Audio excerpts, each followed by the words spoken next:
Bismillahirrahmanirrahim. Assalamualaikum warahmatullahi wabarakatuh. Waalaikumsalam. Selamat malam dan salam sejahtera bagi kita semua.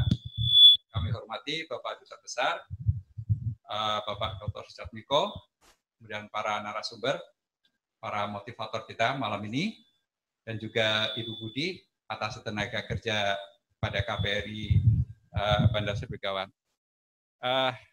Selamat datang di seri webinar ketenaga kerjaan yang diselenggarakan oleh KBRI Bandar Sri Begawan. Dan malam ini kita menampilkan profil para pengusaha kita yang memulai usahanya berasal sebagai pekerja, kemudian berhasil menjadi pengusaha di Brunei Darussalam. Ini adalah hal yang sangat luar biasa. Oleh karenanya kita perlu menampilkan mereka untuk kita belajar sekaligus kita mengambil kisah inspiratif mereka. Dan ini sangat penting supaya terutama bagi para pekerja Indonesia di Brunei, mereka bisa kita ambil contohnya bagaimana bisa mengubah diri menjadi lebih maju. Nah, webinar ini akan kami pandu, saya Arif Joko, Koordinator Fungsi Protokol Konsuler pada KBRI Bandar Sri Begawan, kemudian didampingi oleh Ibu Budi Ukaning Tias atas tenaga kerja pada KBRI Bandar Sri Begawan. Nah, sebelum kita memulai acara ini, saya ingin sedikit menampilkan data tentang tabel tentang seberapa banyak sih pengusaha Indonesia yang ada di Brunei Darussalam ini. Kami persilakan data atau tabel ditampilkan.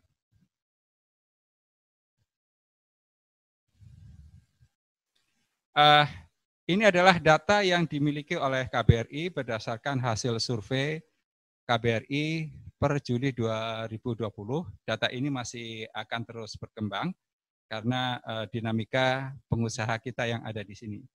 Jadi menurut data yang kita miliki, terdapat 85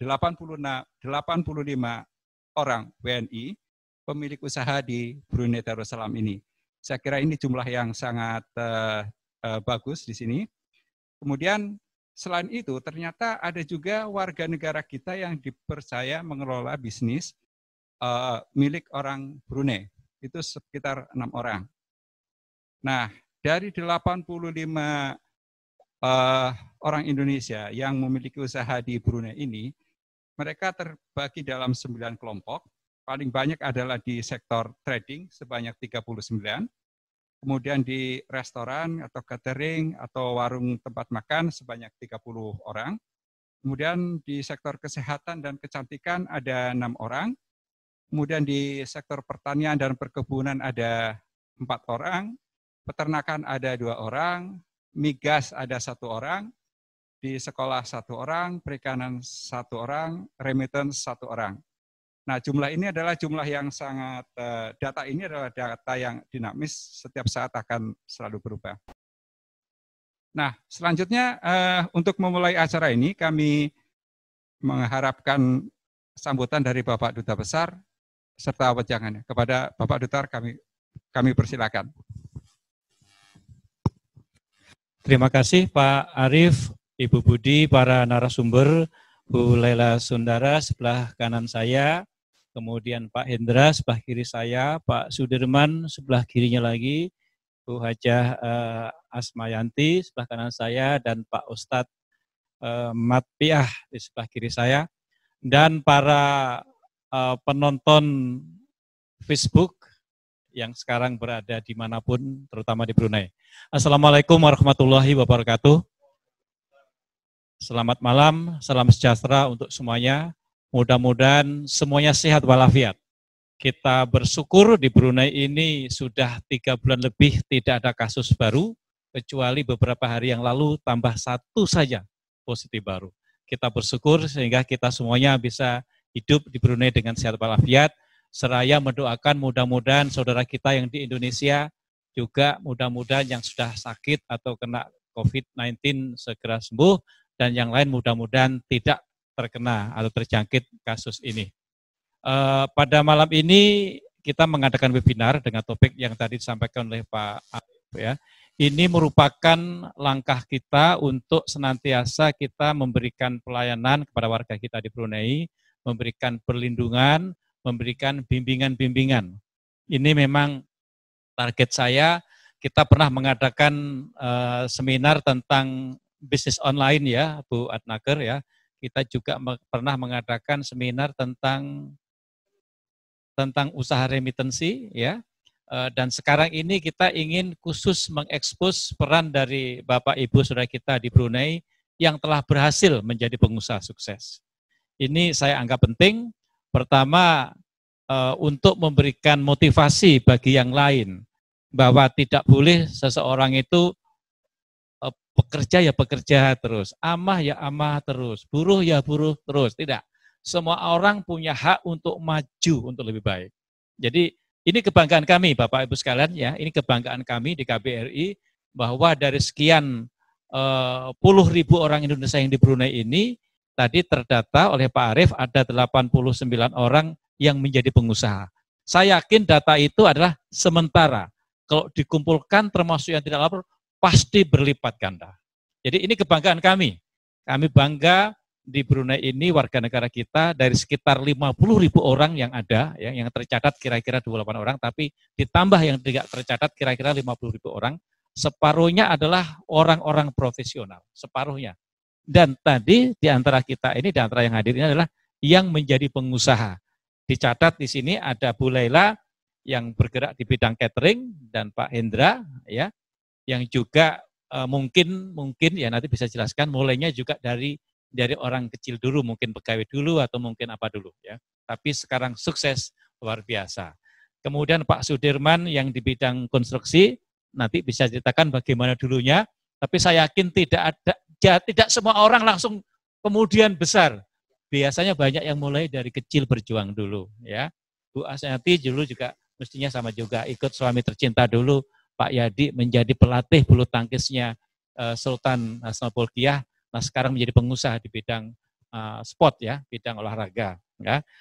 Pak Ustadz Matpiah ya pasti dulu juga punya sejarah juga. Yang penting sekarang bergerak di bidang kesehatan, terutama kesehatan kebugaran ya, Pekam ya, Pekam. Nah, nanti akan banyak lagi. Jadi kita mengadakan ini tujuannya untuk memberikan motivasi kepada yang lain, agar yang lain juga terus membangun sebuah cita-cita untuk suatu saat nanti maju.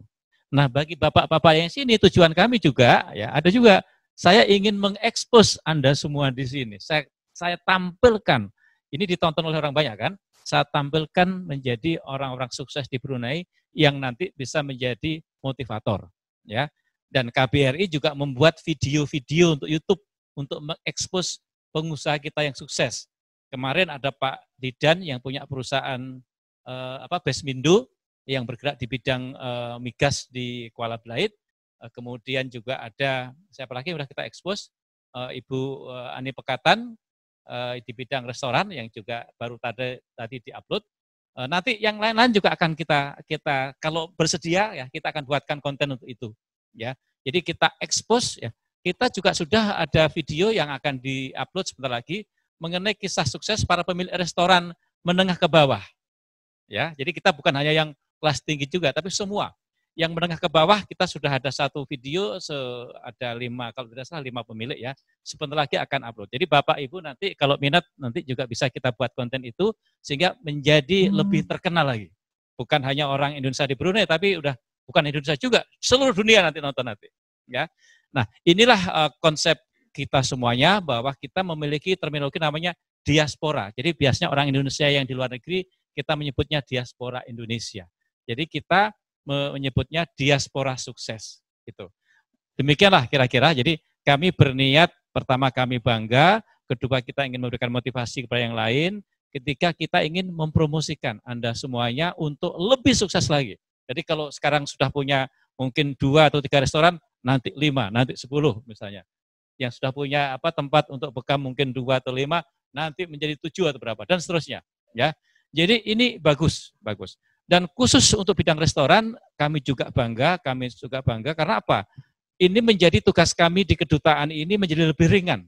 Maksudnya apa? Salah satu tugas kami di kedutaan adalah mempromosikan kuliner Indonesia di negara akreditasi. Kalau kami di Eropa itu bekerja keras tuh. Tapi di Brunei kami terima kasih. Kenapa? Karena tidak perlu berat banget KBRI promosi. Satu, Anda semua sudah promosi. Ya, banyak restoran-restoran milik orang Indonesia. Kita memiliki namanya ICA, Indonesian Chef Association, yang anggotanya kira-kira 300 orang yang menguasai di hotel-hotel chef. Itu artinya mereka berperan di situ. Ya. Kemudian amah atau penata laksana rumah tangga di Brunei juga banyak orang Indonesia yang otomatis di dapurnya masak tes kita. Ya. Jadi di Brunei kami cukup lega, promosi kuliner tidak usah terlalu berat. Ya, apalagi di Brunei juga tidak jauh-jauh amat makanannya dengan kita. Ya. Jadi inilah Bapak Ibu semua, sebetulnya dalam terminologi kita juga diplomat. Diplomat untuk mempromosikan masakan Indonesia. Diplomat untuk mempromosikan barang-barang kita, trading. Ya, kita bicara dengan Pak Yadid beberapa kali bagaimana kita menggenjot barang-barang Indonesia melalui toko-toko yang Ibu Yadid punya. Ya, bagaimana kita mempromosikan pengobatan tradisional juga, ya, yang Islami. Ya, konstruksi juga sama, Pak Derwan. Saya terutama sangat menggebu-gebu. Saya ingin para insinyur-insinyur Indonesia yang di sini tidak saja menjadi pekerja terus-terusan. Boleh, tapi lama-lama harus menjadi kontraktor, harus menjadi pengusaha itu. Jadi ada tahapan-tahapan. Target kami kalau konstruksi, Pak, adalah suatu saat kalau kita sudah menguasai pasar di Brunei, ya, kalau Bapak kontraktor, ya, target saya adalah barang-barangnya jangan lupa mengambil barang dari Indonesia. Building material, ini target untuk meningkatkan ekspor kita. Jadi Bapak Ibu ini adalah diplomat Indonesia di sini, sesuai dengan bidang masing-masing. Ya, jadi itulah saya nggak mau panjang lebar. Kira-kira saya sangat apresiasi, saya sangat bangga dengan Bapak Ibu semuanya. Mudah-mudahan pada malam ini masing-masing bisa bercerita untuk memberikan motivasi. Saya yakin dalam waktu yang singkat tidak mungkin ada 6 orang ini bisa leluasa bicara, tapi nanti seandainya ada masyarakat kita yang menghendaki lebih fokus, lebih detail, nanti kita buat seri berikutnya. Seri konstruksi, seri restoran, seri retail misalnya, ya, atau seri di bidang kecantikan atau spa atau bidang-bidang medis, ya. Jadi kira-kira ini, ya, saya ingin sekali lagi mudah-mudahan malam ini sukses dan mudah-mudahan juga yang menonton mendapatkan hikmahnya. Demikian, kalau ada kekurangan sambutan saya mohon maaf. Saya akhiri dengan wassalamualaikum warahmatullahi wabarakatuh.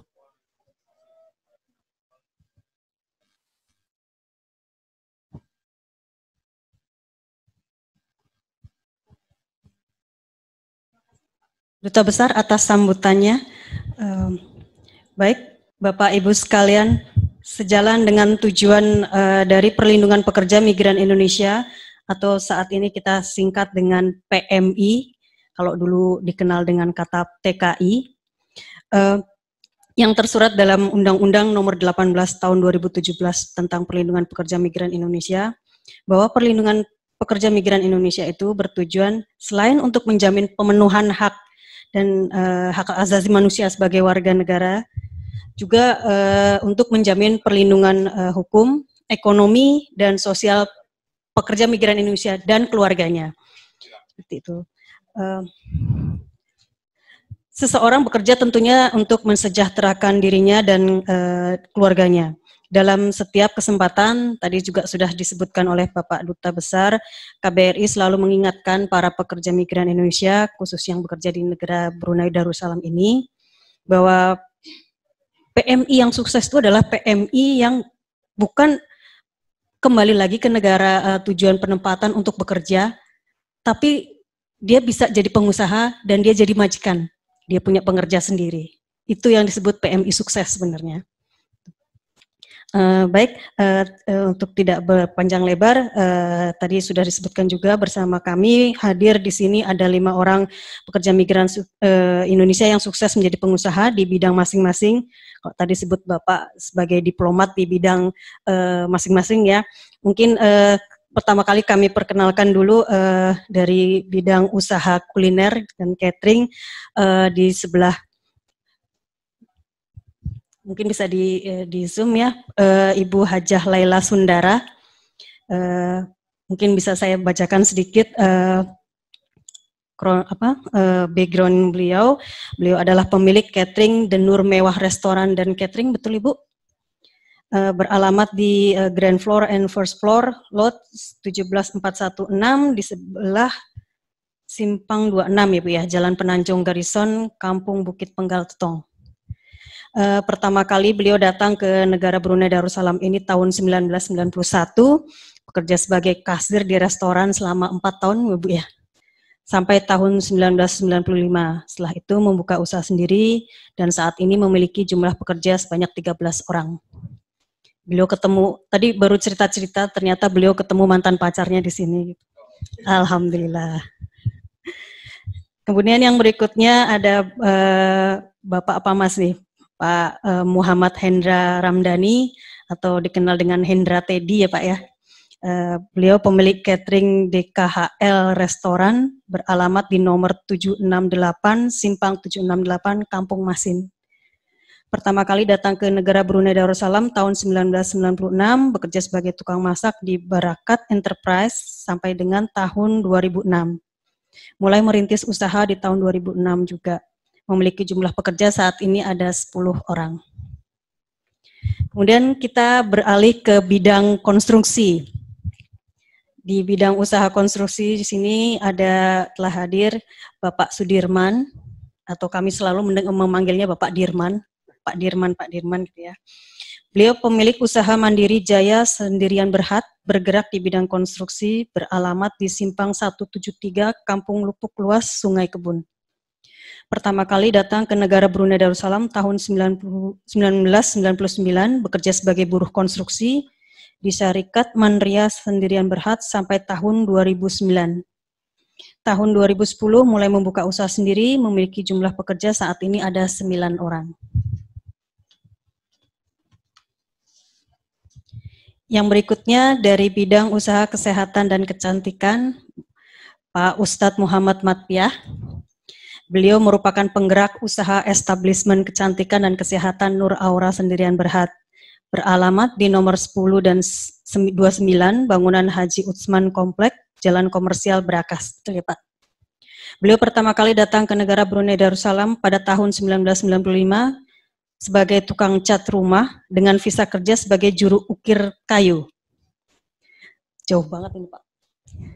Tahun 2009 beliau mulai membuka usaha rawatan urut dan bekam, hingga saat ini telah memiliki 1 rawatan lelaki dengan jumlah pekerja 10 orang, dan 1 rawatan perempuan dengan jumlah pekerja 5 orang.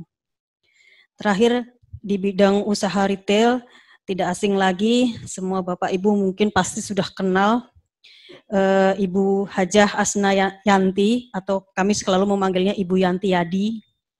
Beliau sebagai Direktur Utama Imperial Trade & Co, Keris Perdana dan Indutrade International Sendirian Berhad.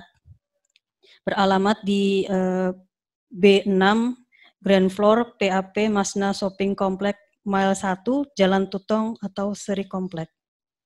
Pertama kali datang ke negara Brunei Darussalam tahun 1991 sebagai istri juru latih badminton katanya. Tahun 1995 mulai bekerja sebagai manajer di Citra Sendirian Berhad di bidang usaha butik pakaian. Kemudian tahun 2000 membuka usaha di furniture dan membuka toko sport sampai sekarang. Tahun 2010 membuka usaha konveksi sampai sekarang juga. Saat ini jumlah total pekerja ada 13 orang. Ini kalau saya jadi merinding sendiri membaca ini nih. Subhanallah ya. Baik, mungkin yang mungkin ditunggu Bapak Ibu sekalian pemirsa YouTube dan Zoom, mungkin boleh nggak kami ini dapat, kalau tadi kan saya menyebutkannya hanya sebatas yang singkat saja gitu. Mungkin boleh dijelaskan seperti apa sih mulai kerja di Brunei itu, dan mulai merangkaknya tuh kenapa kok bisa ke Brunei duluan gitu. Mungkin dari Ibu Hajah Lela kan dulu Pak ya. Bismillahirrahmanirrahim. Bismillahirrahmanirrahim. Assalamualaikum warahmatullahi wabarakatuh.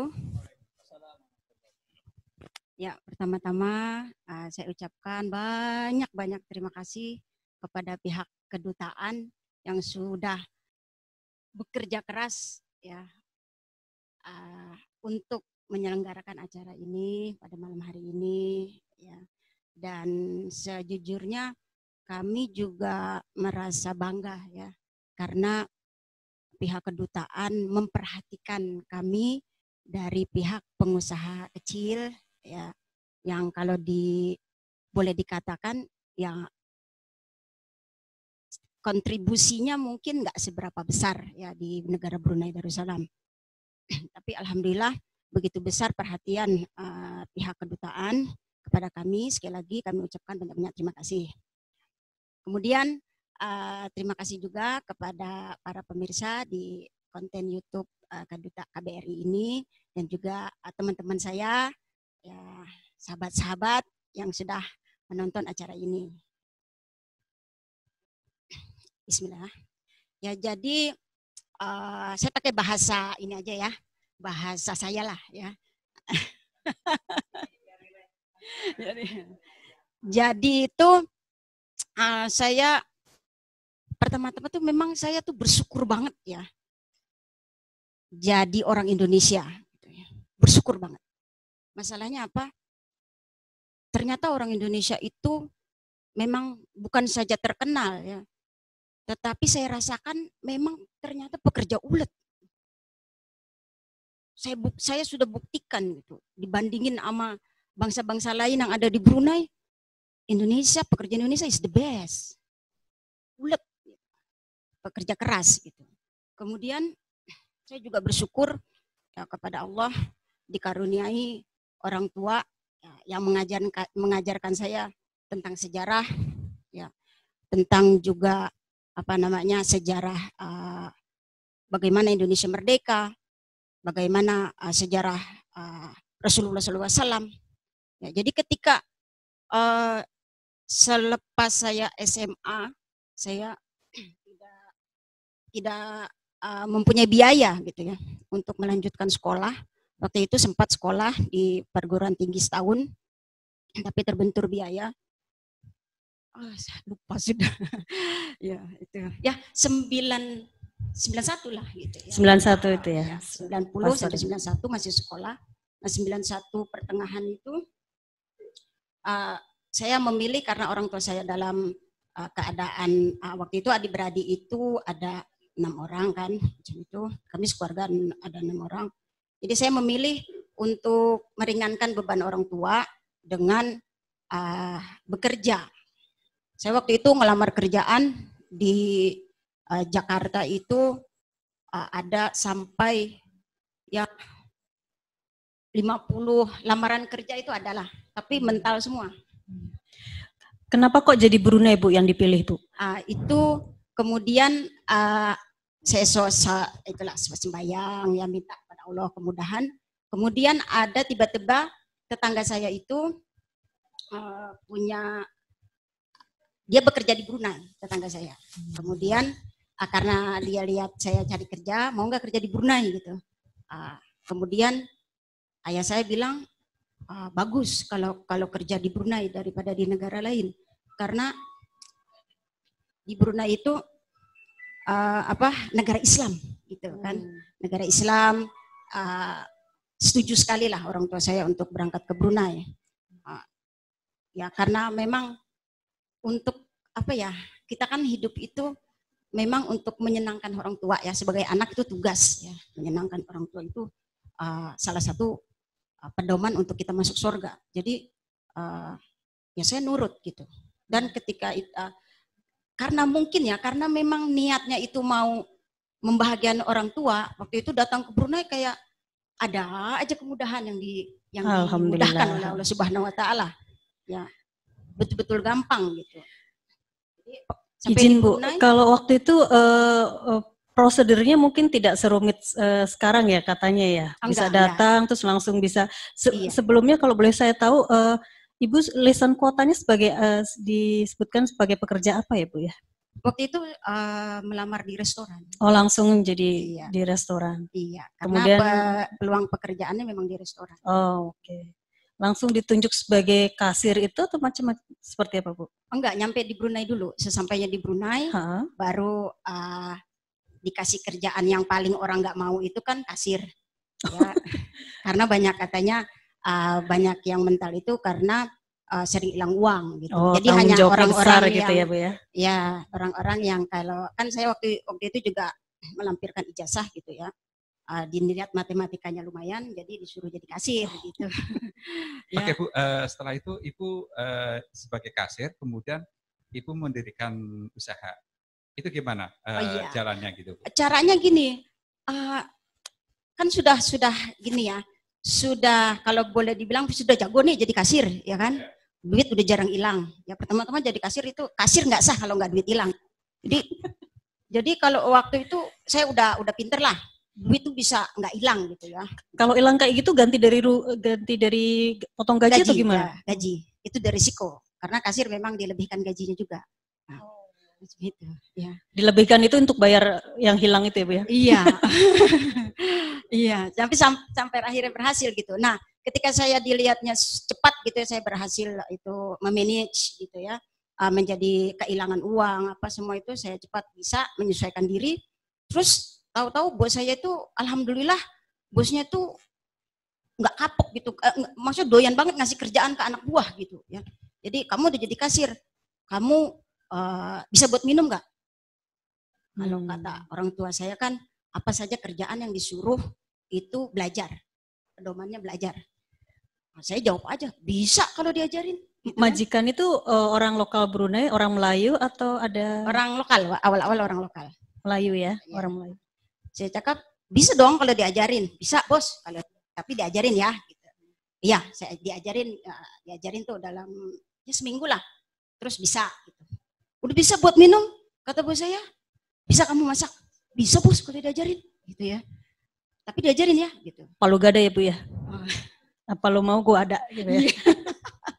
Gitu. Masa pesan ayah saya juga gitu, disuruh kamu tuh hijrah ke Brunei itu nikmat. Itu suatu nikmat. Dan ikuti apa yang Rasulullah SAW itu lakukan ketika hijrah ke Madinah, balik ke kota Mekah itu sudah mendapatkan kemenangan. Kamu sudah dikasih nikmat, Bapak nggak suka. Jadi saya diancam juga sih sama bapak saya. Gitu. Pak. Iya. Yang membuat itu kemudian usaha gitu ya. Atau gimana? Iya juga sih gitu. Jadi pokoknya harus jadi berhasil gitu kan. Jadi lepas itu saya kan motivasinya itu ya orang kalau sudah hijrah apalagi ke Brunei Darussalam pakai pesawat ya kan happy banget tuh waktu itu naik pesawat. Naik pesawat ya Bu ya, bukan naik Damri ya Bu ya? Gitu. Wah udah hijrah naik pesawat gitu kan ya keren gitu. Saya baru punya paspor itu umur segitu. Ya. Jadi apa namanya orang-orang kan hijrahnya paling keluar daerah gitu ya, yang teman-teman lah gitu ya. Alhamdulillah waktu itu teman-teman sekolah juga ada yang keluar negeri gitu ya. Tapi sekolah biasanya. Tapi kalau kerja itu masuknya yang keluar negeri ya saya lah macam itu. Jadi kemudian saya bersyukur sekali ya hijrah ke Brunei Darussalam, negara Islam ya sama dengan agama saya seperti itu. Jadi mudah gitu. Kemudian saya diajarin masak itu sekitar karena memang saya doyan belajar sih ya. Jadi sekitar sebulan lebih itu saya udah bisa masak. Seperti itu. Tadi buat minuman seminggu, sebulan bisa masak. Iya seperti itu. Jadi akhirnya semua kerjaan restoran saya bisa gitu. Ya. Gara-garanya dipaksa juga gitu. Nangis sih nangis ya. Kadang-kadang nangisnya begini waktu jadi pekerja restoran tuh. Kan gaji saya juga gaji kasir. Tapi saya disuruh buat minum juga. Tapi saya disuruh masak juga. Borong gitu. Naikin apa gaji gitu kan. Sering dimarahin juga nggak Bu sama majikan ya Bu? Waduh, kalau soal dimarahin. Waktu itu begini ada cerita ya. Waktu itu kolaps gitu ya perusahaan bisnis restoran tempat saya bekerja kolaps karena kebetulan lagi naik-naiknya bos saya itu demen jalan-jalan gitu. Jadi seluruh duit dibawa untuk jalan-jalan gitu. Kita nggak ditinggalin lama-lama kolaps lah seperti itu. Jadi nggak balance antara pendapatan dan pengeluaran nggak balance gitu. Padahal pemasukannya banyak. Gitu. gitu. Tapi kan kalau kita nggak ditinggalin duit nggak bisa beli barang dong, nah, seperti itu. Jadi kemudian ketika mau kolaps dia join sama bos Cina. Bos Cina itu memang kita mesti nuntut ilmu. Kalau ketemu bos Cina jangan disia-siain. Mesti nuntut ilmu dari dia. Jago dia bisnis. Gitu. Semangat nih saya ketemu bos Cina. Gitu. Ya. Iya, saya semangat banget tuh ketemu bos Cina. Terus gimana ceritanya Ibu bisa dapat Mas Hendra ini, Bu? Itu ya waktu itu apa namanya? Kok tahu-tahu jadi bisa ngerekrut Mas Hendra, itu gimana ceritanya, Bu? Ya sama, itu bos Cina saya itu apa namanya merekrut Mas Hendra gitu. Dia yang merekrutnya ya, Hendra ya. Seperti itu. Jadi waktu itu bos Cina saya itu kalau saya melakukan kesalahan itu suka dilempar sama air. Jadi ya satu kekerasan tuh, Bu. Macam itu. Ya saya sih pintar ngeles aja gitu kan. Oh iya. Makanya tadi saya pengen tahu juga nih kenapa tiba-tiba Mas Hendra bisa nyambung ke Bu Lela gitu ya. Mungkin boleh diterusin. Mas Hendra juga bisa menceritakan gimana sih kok tiba-tiba bisa ikut bergabung dengan Ibu Lela, kemudian bisa akhirnya bisa juga dapat tadi berapa pekerjanya sampai 10 orang ya kalau saya tidak salah. 13 orang. Mungkin boleh diceritakan sedikit. Saya mungkin dari awal dulu ya, pertama kali saya datang. Saya datang pertama kali seperti tadi Ibu sampaikan tahun 1996. Kebetulan waktu itu ulang tahun ke-50 tahun Sultan Hasan Bolkiah.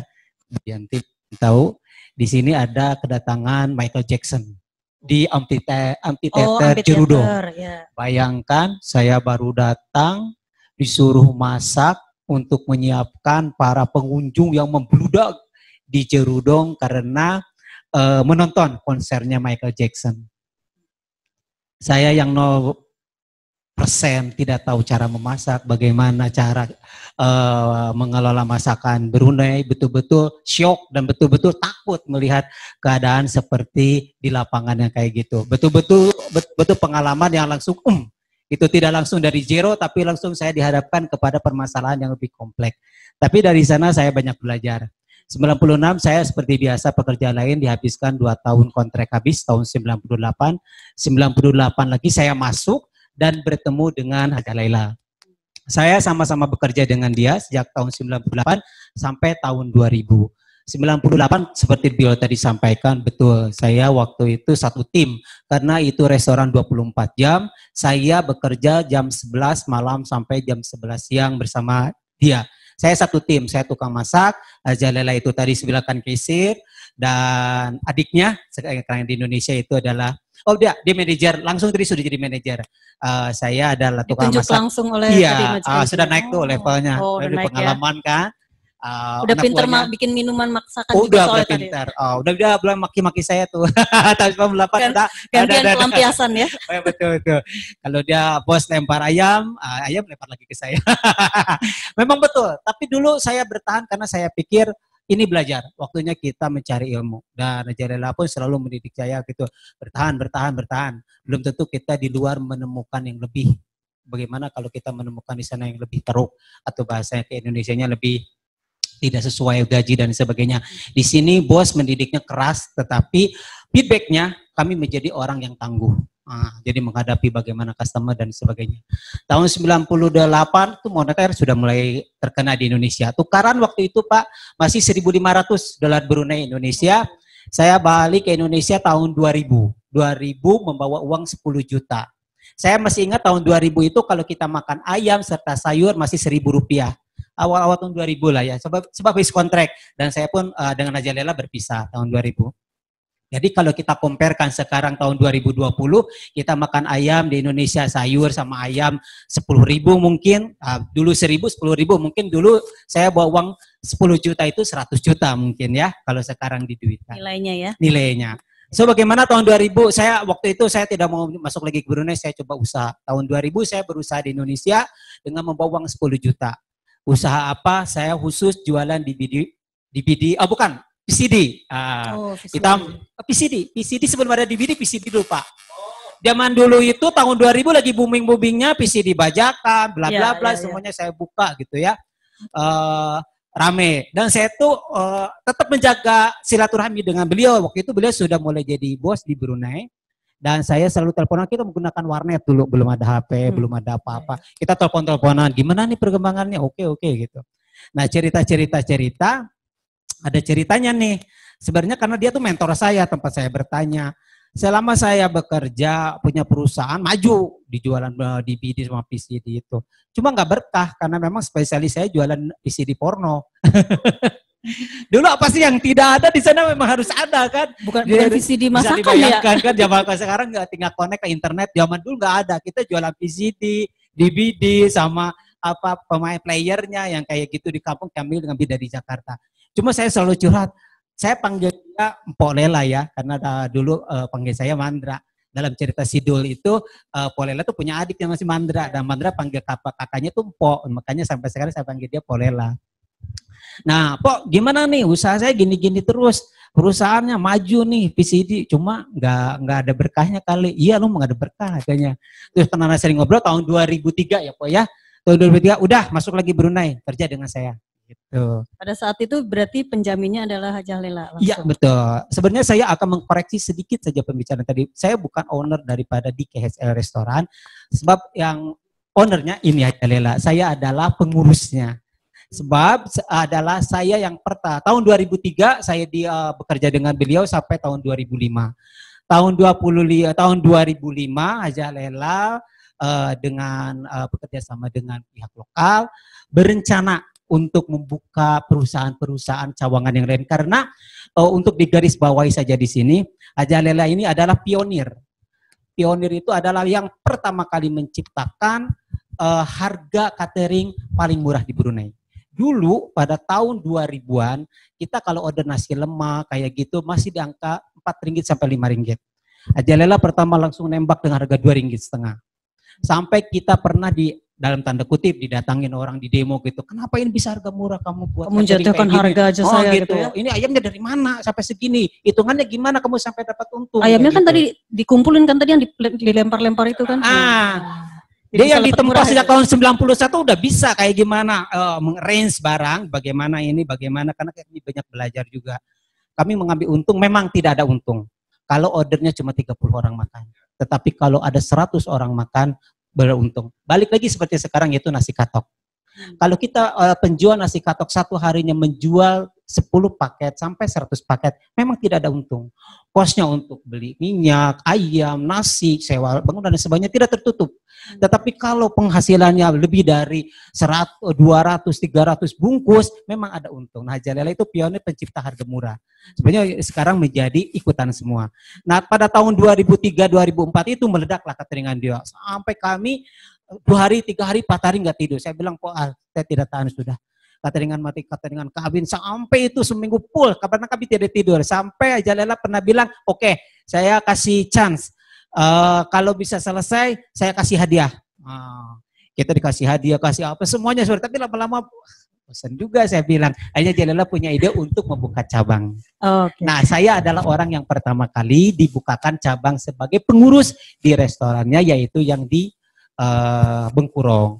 Sampai sekarang Hajah Lela sudah punya 15 cawangan restoran. Alhamdulillah, terima kasih. Ya.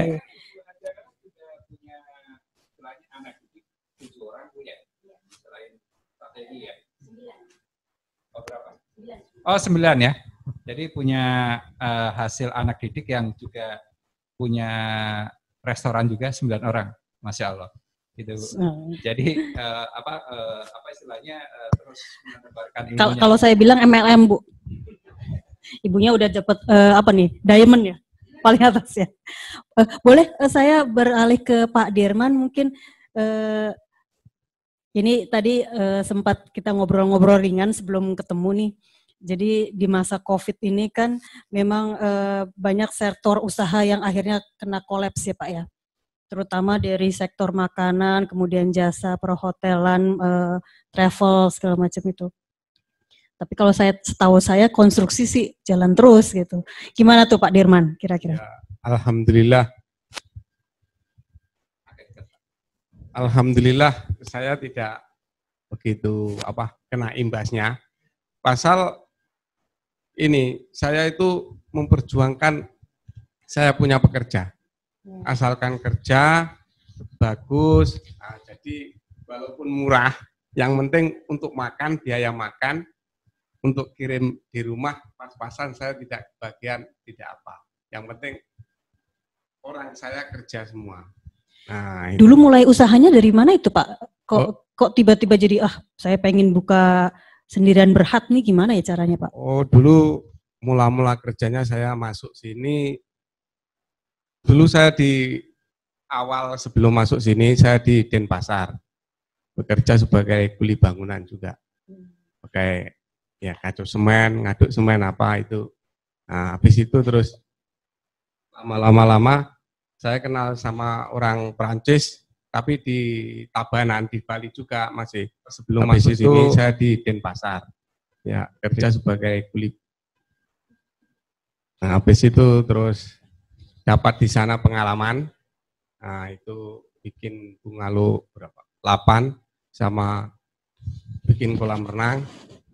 Itu bikin hotel lah, restoran sampai siap.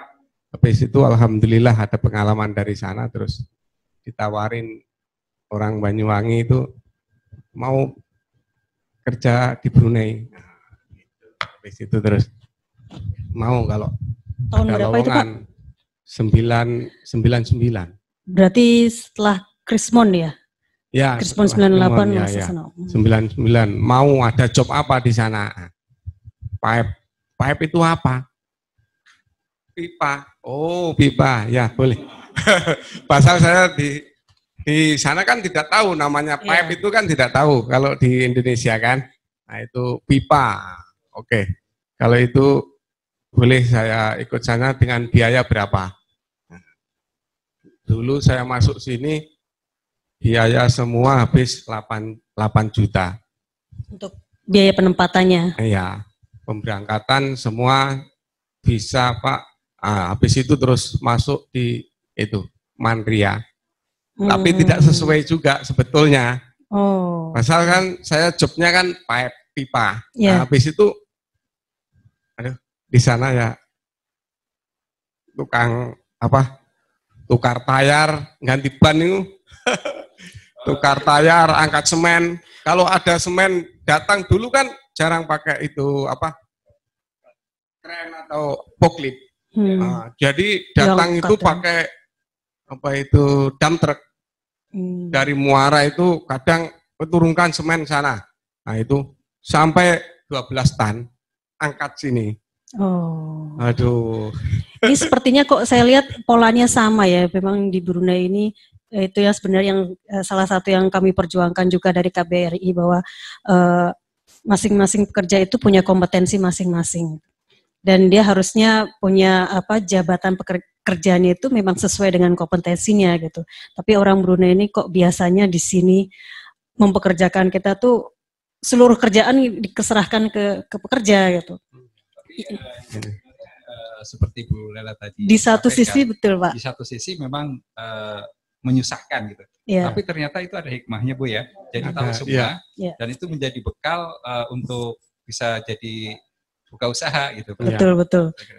Jadi kalau kita melihatnya dari sisi positifnya, ya kita bisa dapat juga itu sebagai tambahan ilmu juga seperti kita. Jadi alhamdulillah itu yang saya contoh ilmunya abangnya bos saya. Itu namanya Toke Hasim. Nah, itu kan saya suruh itu kan dia ambil perumahan kalau di sini Baitul Mal. Tapi yang ambil rumah satu buah rumah. Orang yang mau alap di tong sana umpamanya ambil dapat 5 rumah. Nah, itu suruh bikin piling. Habis itu saya suruh hantar sana mungkin jam 4 sudah suruh bangun. Cepat pagi. Pagi. Terus hantar sana, habis itu ini bos disapkan sama siapa? Oh, itu saya ada orang kerja. Wah, ini lah bos, macam mana kerjanya? Ya cuman ini. Nah, itu macam. Oh, saya terus ikutin. Kenapa? bos Hasim itu Toke Hasim, kenapa itu orang visit? Sini kan melawat itu. Kenapa bisa mengelola perumahan? Dapat dari mana? Terus saya ikuti saja. Nah, namanya orang Lombok itu ada masih di Tutong mungkin. Itu apa kamu kerja di sini? Kan saya antar barangnya. Habis itu apa kamu kerja di sini? Ya ini suruh ini bos saya ini loh. Itu madam. Saya sudah cakap sama Toke. Toke saya mau keluar cancel saja. Enggak dapat. Kalau enggak dapat macam mana? Harus cuti saja. Cuti. Sampai berapa tahun saya ikut? 10 tahun kurang lebih. Gaji 19 saja. 19 ringgit per hari. Per hari. Kalau enggak kerja ya enggak digaji. Iya. Nah, kalau itu. Konstruksi biasanya memang upah harian ya Pak? Nah, harian ya. Tapi itu kawan-kawan sudah naik, walaupun naik sedikit saja tidak mau. Padahal saya punya skill di sana bukan itu saja. Dari mana Pak? Kamu bikin prim dulu anaknya masih segini-gini, saya gendong apa itu. Sudirman, apa kamu bikin prim pintu pandai? Boleh, asalkan ada itu mesin. Datangkan mesin dari Cina sana. Ini saya coba tes 1 kali, 2 kali. Oke. Nah, bikin. Sampai sekarang jadi kayanya sampai sekarang itu prim pintu namanya. Prim pintu. Pak Irfan, mohon maaf. Kemudian Bapak mulai membuat usaha gimana Pak ceritanya Pak? Ya alhamdulillah ini mulai usaha saya kan minta itu keluar dari serikat itu, saya ada orang lambak kanan itu jamin, ya itu suruh kerja lah macam itu suruh kerja ya namanya kalau apa yang dulu itu kan kamu ikut saya kerja, boleh ikut saya, yang penting Aji awasi saya, Mbak, oke. Nanti kerja sama lah macam itu. Wah, oke, saya kerja, oke. Habis itu penghasilan masih cukup. Habis itu terus nggak habis pikir lah. Cuman mungkin saya mau cari lebih daripada gaji kan. Umpamanya gaji 20 kan. Mau cari 25 lah, yang 5 ringgit untuk tabungan, nah macam itu. Habis itu terus pikir ada kawan yang kasih tahu, buka serikat saja sendiri, bolehkah uruskan? Buka serikat tuh mudah nggak Pak? Ya. Ada mungkin langkah-langkahnya, kami juga mungkin Bapak Ibu sekalian yang sedang nonton di YouTube online ini ya, pengen tahu juga gimana sih bikin usaha itu gitu. Step-stepnya kayak apa sih Pak, langkah-langkahnya? Ya, langkah-langkahnya ini macam itu hari cuman dikasih tahu saja kita bagus sendirian berhad. Nah macam itu sendirian berhad kan saya tapi masih ikut orang itu, tapi masih ikut orang pun macam kita tahulah masih di bawah rata-rata lah itu macam. Nah habis itu saya terus ikut, oke, boleh ikut, asalkan beneran ngurusnya, saya boleh ikut. Nah, habis itu ikut, mungkin dalam 6 bulan, siap sudah itu serikat, ada orang yang jamin orang sini, habis itu saya transfer masuk, boleh sama majikan lama kan, transfer masuk, ya alhamdulillah. Itu jadi langsung transfer langsung masuk di syarikat itu ya? Ya, itu terus transfer masuk, habis itu dikasih berapa orang, masih awal-awal 2 orang. Oh, itu. Ini apa ya, lesson ya, untuk kuota pekerjanya? Iya, mau cari ABCI, apa surat dari JKR, apa kan banyak persyaratannya itu. Kalau untuk konstruksi memang biasanya ada dari JKR ya? Ya, ABCI lah, ABCI. Berarti kalau untuk memulai usaha itu harus ada kerjasama dengan orang Brunei gitu Pak ya? Iya, harus ada yang jamin orang sini. Oh gitu ya. Dan satu lagi tadi kalau saya mendengar cerita Bapak harus ada kepercayaan dari orang Brunei. Iya. Nah inilah pentingnya kita untuk menjaga kepercayaan dengan orang lokal gitu Pak. Ya. Jadi terus habis itu ya sekarang ini macam saja. Sekarang orang konstruksi harus menjaga quality lah. Macam mau walaupun harga murah, yang penting quality dijaga.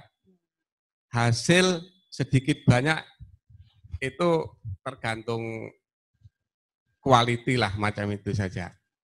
Itu macam minta ya tolong sama kawan-kawan kalau. Berarti kalau kualitasnya sudah bisa kita jaga, terus bisa kita tingkatkan, kemungkinan besar nanti lesson kuota pun kita bisa tambah ini Pak ya. Bisa apply lagi, pekerja, ya bisa apply lagi.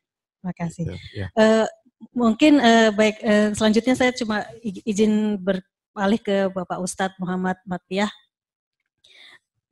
Ini tadinya saya pada saat saya masuk ke Brunei saya bingung Pak. Establishment itu apa sih sebenarnya gitu. Ngurusin kecantikan tapi kok ustadz saya bingung gitu Pak. Boleh diceritakan ini sebenarnya syarikat apa ya Pak ya? Usaha kesehatan kecantikan ini maksudnya seperti apa Pak? Bismillahirrahmanirrahim. Assalamualaikum warahmatullahi wabarakatuh. Syukur kita kepada Allah Subhanahu wa taala, salawat kepada Nabi besar Muhammad sallallahu alaihi wasallam. Allahumma shalli ala sayyidina Muhammad wa ala alihi wa sahbihi wasallam. Yang kami hormati dan kami cintai Ayahanda Duta Besar Republik Indonesia, Bapak Dr. Sujatmiko dan Ibu Budi serta Pak Arif yang telah menyelenggarakan majelis ini dan memberi peluang kepada kami untuk dapat sharing. Menjawab daripada pertanyaan Ibu tadi, apa itu establishment kecantikan dan kesehatan? Dulu bukan namanya establishment kecantikan dan kesehatan, dulu namanya kedai urut Nur Aura. Dulu kami awal-awal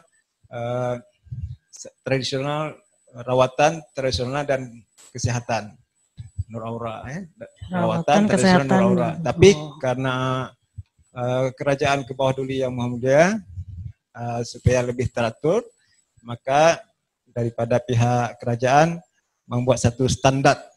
Standar tiap ada terapi mesti dipakai establishment kecantikan dan kesehatan, baru namanya. Jadi seluruh negara Brunei Darussalam kita mesti ikut kerajaan ke bawah dulu yang Maha Mulia Sri Baginda Sultan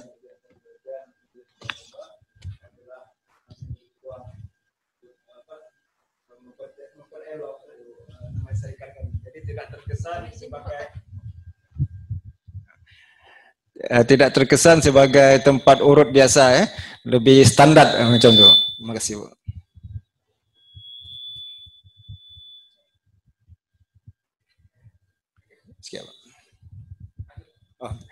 Dan melalui EKK ini, establishment ini, maka kami berpeluang untuk berkhidmat, membuat sesuatu yang bisa kami, yang ilmu yang kami ada kepada siapa saja penduduk-penduduk negara Brunei Darussalam sini Pak. Jadi dengan situ alhamdulillah, karena pada waktu itu kita market di Brunei ini berbeda dengan orang di Indonesia. Jadi orang di Brunei ini dia maintain badannya itu lebih bagus. Mananya mereka itu tidak tunggu sakit dulu baru berobat. Jadi customer-customer itu rata-rata sehat-sehat, datang aja dia berurut, berbekam. Kadang-kadang kalau di Indonesia udah sakit pun masih malas juga, gitu kan? Tapi alhamdulillah di sini baru sedikit aja sakit sudah terus. Jadi di sini kita pun dalam membuat rawatan itu lebih rileks. Gitu. Kemudian di sini pun kita terikat dengan peraturan-peraturan yang ditekankan oleh kerajaan, misalnya untuk lelaki sahaja dengan standar struktur yang memenuhi kebersihan, ya, dari segi tempatnya semualah diatur. Aturan ini sebenarnya untuk memperelok lagi, mempercantik lagi supaya orang yang datang itu lebih selesa. Itu Bu, alhamdulillah. Dulu kami mengawalinya itu daripada 2 orang saja.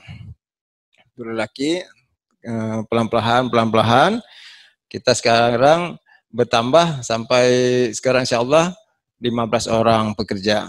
Ada 10 orang lelaki dan 5 orang perempuan. Itu Bu, insyaallah. Alhamdulillah. Baik Pak, kalau dari catatan kami nih katanya Bapak tuh masuknya sebagai juru ukir kayu. Ini yang saya bingung gitu. Kok dari juru ukir kayu mungkin pegel-pegel gitu terus mulai treatment gitu akhirnya bisa memulai usaha establishment kecantikan kesehatan atau gimana Pak? Baik, mungkin ada background ya. Begitu tahun 95 saya selesai belajar di Medan, Fakultas Syariah, jadi kita sudah selesai di wisuda. Masa itu di daerah kita Aceh kan masih ada gejolak masih ada gejolak perang, jadi tidak sesuai kita untuk bekerja di sana. Jadi timbul semangat untuk hijrah. Maka hijrah masa itu kita dalam planning ke Australia atau ke Brunei. Rupanya Allah lebih memudahkan kita pergi ke Brunei. Saya sampai di Brunei Darussalam, jadi saya masa itu dari lawatan karena dibagi peluang oleh abangda saya, Ustaz Ismuhadi. Beliau masa itu sudah bekerja di Pusat Dakwah Islamiyah. Jadi beliau menuntun saya lah apa-apa yang boleh dibuat di Brunei, apa-apa yang mesti tidak boleh dibuat. Saya ikut saja beliau. Cuma pada waktu itu, waktu melawat pun beliau sudah memimpin kita ya. Saya ada skill masa itu sebagai urut. Karena kita biasa tinggal di musala, di surau. Kalau waktu di Aceh kan bulan Ramadan kita tinggal di surau, ya, di urut-urut itu biasa lah. Jadi sampai di sini di Brunei ada orang minta urut, kita urut lah. Alhamdulillah mereka bagi ganjaran kan. Jadi saya banding-bandingkan dengan pekerja yang bangunan itu, mereka bekerja 8 jam dapat Rp20. Saya 1 jam dapat Rp30. Kalau begitu bagus, ambil yang ini kan. Jadi timbul rasa malasnya kan. Alhamdulillah pada waktu itu. Ngomongnya jangan dekat-dekat Pak Dirman Pak. Tadi dapatnya cuma Rp25 Pak. Iya. Iya.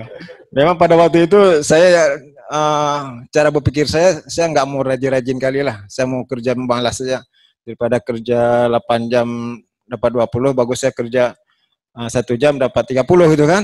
Jadi saya fokus untuk mempertingkatkan kemahiran saya di bidang rawatan itu.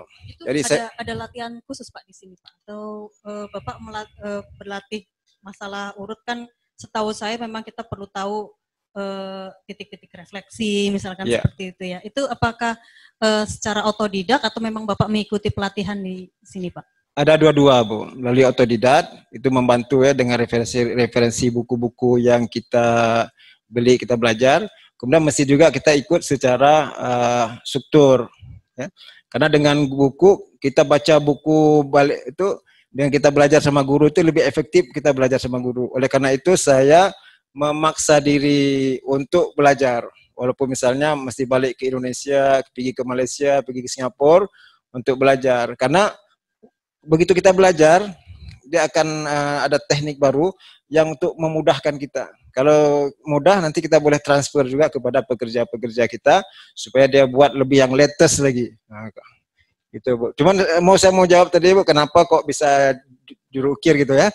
Jadi pada waktu kita datang ke Brunei Darussalam pada waktu itu visa untuk pekerja Indonesia itu memang ada sedikit, untuk pekerja bangunan susah sedikit pada waktu itu.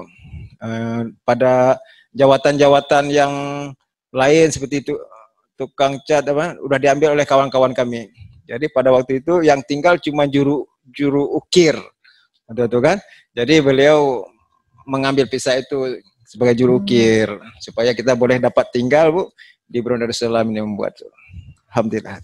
Bapak, jadi kalau saya lihat garis merah pengalaman Bapak itu hampir sama dengan yang lainnya, bahwa ada keterpaksaan, tetapi mengambil hikmah dari keterpaksaan tersebut untuk belajar dan memaksa diri belajar sehingga punya dan tidak menyerah, sehingga punya keahlian atau kesempatan untuk menjadikan pengalaman tersebut sebagai peluang untuk berusaha. lebih bagus gitu Pak. Saya kira itu Bu. Boleh saya beralih ke Ibu Yanti Yadi. Ini juga menarik ini. Yang tadinya jadi hanya pendamping pelatih badminton gitu ya. Kok sekarang malah jadi bisa melihat peluang usaha di bidang alat-alat sport ya Bu ya. Boleh diceritakan Bu asal mulanya gimana tuh Bu? Bismillahirrahmanirrahim. Assalamualaikum warahmatullahi wabarakatuh. Waalaikumsalam warahmatullahi wabarakatuh. Terima kasih sebelumnya atas kesempatan diberikan daripada pihak KBRI, Bapak Duta Besar, Bapak Dr. Sujatmiko, Bapak Arif, dan juga Ibu Budi. Saya memang juga bukan keterpaksaan ya Pak, kalau saya kebosanan mungkin Pak di awalnya. Iya, kebosanan. Iya. Jadi saya itu datang ke sini memang tahun 91. Tapi Pak Yadi datang duluan tahun 90. Kemudian karena saya akan dibawa ke sini, maka saya oleh ibu saya dinikahkan dulu supaya jangan dibawa, harus ada ikatan gitu ya. Jadi saya belakangan datangnya, jadi ya gitu. Menyusul Pak Yadi ke sini. Kemudian di sini yaitu sebagai istri dengan keadaan Brunei tahun 91 yang masih sepi. Jadi semuanya masih pohon-pohon. Ketika saya datang ke sini, ini kota apa hutan ya gitu. Maksudnya belum ada pembangunan yang progresif gitu ya, yang sangat. Jadi saya melihatnya, oh mungkin ini hanya sebuah kota kecil. Tapi alhamdulillahnya sudah ada teman-teman Indonesia yang lain begitu. Terutamanya dari grup badminton kita yang daripada, karena emang waktu itu banyak sekali tim badminton kita tuh banyak di istana-istana, kebanyakan memang pelatihnya dari kita gitu. Yang salah satunya suami saya yang kemudian juga diambil sebagai pelatih nasional di Jabatan Belia dan Sukan. Nah, ketika saya menunggu di rumah jadi saya agak bosan gitu Pak. Akhirnya saya karena kebetulan saya adalah lulusan dari IKIP Tata Busana, jadi bagian baju-baju memang, maka saya berpikiran bahwa saya harus membuat sesuatu gitu. Salah satunya adalah saya menjahit di rumah tadinya, gitu, bikin-bikin gitu. Terus bikin-bikin kerudung gitu ya. Nah, kebetulan saya tuh tinggalnya waktu itu juga dekat dengan pertokoan. Jadi saya datang ke toko-toko tekstil. Seperti waktu itu ada Plus Metro, ada yang lain lagi. Nah, saya datang, terus saya bilang ini ya. Terus dia bilang, "Oh, kamu bisa bikin ini ya?" "Ya, saya bisa," sebilang itu. Tapi untuk sebanyak itu tentu saya tidak mungkin. Akhirnya apa? Akhirnya saya dari situ merintis mensupply. Jadi saya supply kerudung dan juga supply mukena. Saya mengambilnya dari Tasik. Jadi saya setiap 3 bulan sekali saya pulang gitu. Karena saya tidak ada beban apa-apa. Artinya saya belum ada anak waktu itu. Jadi 3 bulan saya pulang. Saya membawa kain-kain dari si toko tekstil itu. Karena dia kan kayaknya sutra, ya, yang kalau saya modalin saya nggak mampu juga gitu kan, 1 meter tuh kalau nggak salah dulu udah 20 ringgit, 30 ringgit gitu kan, sayang juga kan gitu. Jadi saya kalau bawa tuh mungkin 200, 300 potong gitu kan, jadi saya bawa pulang, dan mukenanya juga dari sutra. Jadi saya buat karena saya dari Bogor, saya buat ke Bogor, kebetulan ada kenalan orang Tasik, jadi dia bawa ke Tasik. Dengan halusnya saya bawa lagi. Gitu.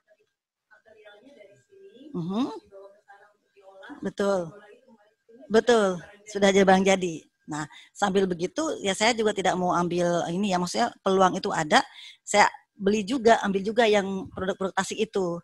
Maksudnya yang memang bahannya dari sana, langsung kita jual dengan bahan-bahan dari Indonesia gitu. Nah, setelah itu saya belum berani untuk membuka toko atau butik belum. Baru tahun 95, karena waktu itu saya masih jaminan suami. Tahun 95 saya membuka Senjana Berhad dan saya di situ menjadi direktur utamanya memang karena supaya kita balance, karena di sini memang harus juga bekerja sama Pak gitu ya. Jadi kalau ada satu direktur luar memang harus ada direktur dari lokal gitu. Jadi kita selalu harus bergandengan dengan mereka. Makanya hubungan baik seperti tadi dibilang memang harus selalu gitu. Iya, betul. Betul. Dan itu betul sekali kepercayaan dan agak lama mencarinya. Maksudnya kita untuk mencari yang sehati itu kan supaya bisa bekerja sama dengan betul. Karena walau bagaimanapun juga semua permodalan memang dari kita. Kalau beliau-beliau itu kan hanya untuk ini saja mendapatkan izin, mendapatkan izin. Iya, begitu. Nah, dari situ saya membuka butik, menerima jahitan dan juga menjual barang-barang yang sudah saya bawa dari Indonesia itu. Jadi saya ada butiknya, ada tempat jahitnya. Kemudian saya juga membuka waktu itu mall pertama di Brunei itu ada namanya Yohan. Barangkali Bapak pernah dengar Yohan ya Pak? Iya, Yohan di Batu Satu itu dari Jepang sebenarnya. Tapi tahun 99 Yohan karena di Jepangnya juga gugur, Indonesia juga gugur, Brunei pun gugur gitu. Jadi saya waktu itu juga membuka ada satu lot di Yohan itu, menjahit dan juga mendisplay barang-barang kita. Dan alhamdulillah ternyata dengan Yohan tuh salah satu termasuk mall yang paling bagus. Jadi kebanyakan VIP ke sana gitu. Oh ya, kebanyakan VIP ke sana. Jadi saya agak dikenal waktu itu, makanya ada beberapa dari VIP yang menempah baju saya. Tapi kemudian pada tahun 98 terjadi krisis moneter di mana-mana dan salah satunya di Brunei juga. Yohan itu ditutup secara tiba-tiba, tidak tahu kenapa, tapi dari pihak mahkamah. Jadi disitulah ketidakberuntungan saya, karena semua barang saya juga di-lock, mesin saya pun di-lock, apapun di-lock. Jadi saya menunggu mahkamah untuk mengeluarkan barang-barang itu dalam 8 bulan, Pak. Ya, lama sekali. Tapi ya udah kotor kan Pak ya, namanya 8 bulan tidak dibuka, udah nggak tentulah gitu. Dan saya pun harus memulai baru. Pada saat itu Ibu sudah punya karyawan sendiri, Bu? Sudah, saya sudah punya karyawan 5 waktu itu. 5 orang. Ya, sudah 5 orang karyawan saya. Dan saya harus memulai dari nol. Bagaimana caranya menghidupi 5 orang karyawan dengan mesin saya di dalam, gitu kan ya. Akhirnya saya ya paksa modal lagi, pinjam sana pinjam sini gitu dari untuk membeli lagi mesin jahit baru gitu kan. Dan menyewa tempat lagi seperti gitu. Tapi alhamdulillah akhirnya naik lagi. Cuma pada tahun 2000 saya terpaksa juga menutup kedai jahit ini karena saya melihat peluang lain, yaitu di bidang furniture. Kebetulan saya suka expo, jadi saya juga ikut expo di Bumi Putra, expo di ICC. Nah disitulah saya expo dengan barang-barang furniture kayu jati di Indonesia. Tapi saya nggak lama, istilahnya kalau orang sini bilang kacau daun, cuma masukkan 3 kontainer aja. Setelah gitu saya lepas karena kesulitannya adalah saya tidak punya orang untuk maintain, Pak. Maintain tuh dalam artian karena furniture suka ada yang gompal-gompal, yang rusak, yang apa. Waduh, pusing sendiri saya. Gimana nih gitu yang mesti dibagusin lagi, di apa gitu. Akhirnya saya bilang, saya nggak sanggup.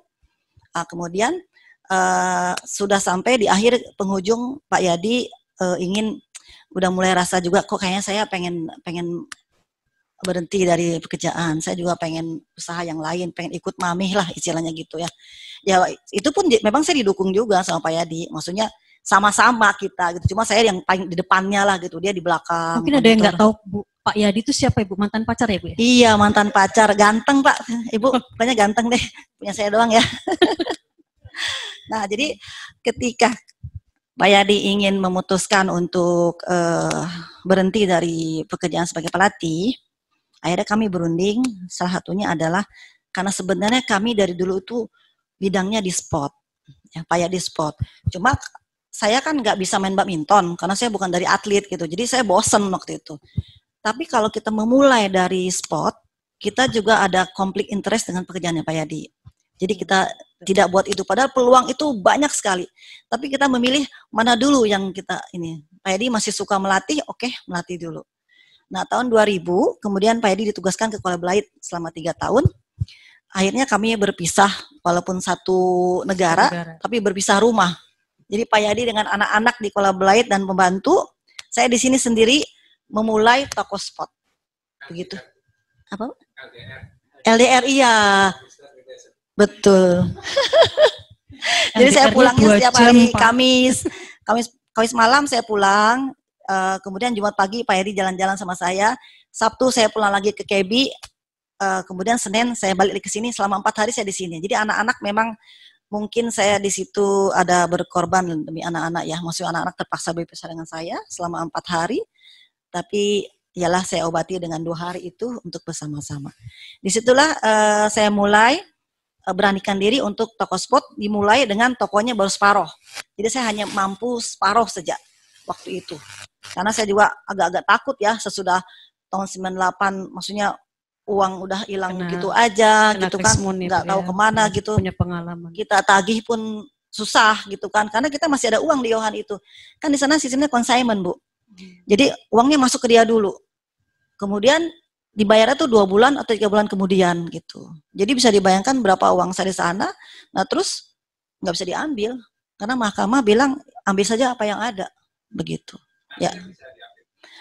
Tidak Pak. Kalau dari uang tidak, hanya barang-barang sendiri saja. Karena Yohannya itu bankruptcy, ya gitu. Jadi tidak ada uang yang dilelong pun tidak ada begitu. Kemudian saya tahun 2003 Pak Yadi menyelesaikan kontraknya. Saya anak-anak semua dipulangkan dulu dan kemudian 2004 mereka datang lagi sesudah semua pihak keimigrasiannya lancar lagi. Maksudnya saya tidak ingin datang ke sini dengan visa-visa yang tidak tentu gitu. Jadi kalau anak-anak harus dengan jaminan saya, suami saya harus jaminan toko juga gitu supaya kita enak bergeraknya. Makanya saya lincah ke sana ke sini, saya tidak takut gitu loh. Karena tidak ada istilahnya dari segi paperwork tidak ada kesalahan dari segi keimigrasian. Itu yang saya jaga sampai sekarang alhamdulillah. Gitu. Jadi waktu itu saingan saya adalah toko India. Karena di sini kebanyakan untuk spot itu hanya orang India dan 1 orang Chinese. Kebetulan orang Chinese tuh temannya Pak Yadi juga di badminton. Tapi dia pun collab sekarang nggak bikin. Yaitu siapa? Yaitu pemilik Happy Star. Nah, itu salah satunya temannya Pak Yadi.